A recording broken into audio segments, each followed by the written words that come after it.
that sustainable growth or launch day excitement? Let's also talk about the Sephora success story with a caveat.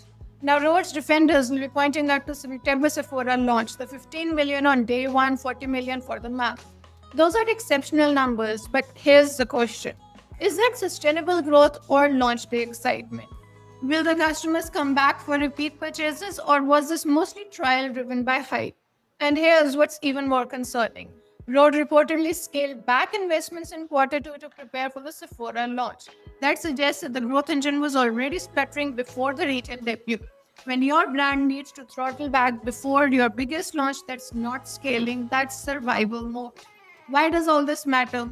So how does all this affect e.l.f.? e.l.f. Beauty has been one of the most disciplined acquirers in consumer goods. The Naturium deal in 2023 was smart, strategic, and reasonably priced. But Rode represents a departure from that particular playbook. e.l.f. took on $600 million in new debt to finance the deal at the time when interest rates were elevated, and the company is already facing margin pressure from the tariffs on its China-heavy manufacturing. They're also showing signs of losing market share with Gen Z consumers in their core business. And now they're betting that Rode can help them course-correct both the problems. That is a lot of pressure for a brand that is already showing signs of deceleration. So what's the bottom line out here?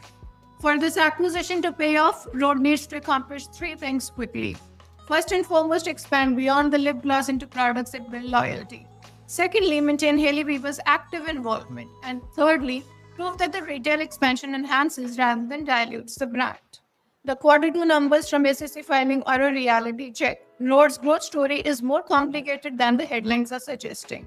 The brand faces real execution risk, and e.l.f. Beauty just leveraged up to bet on it.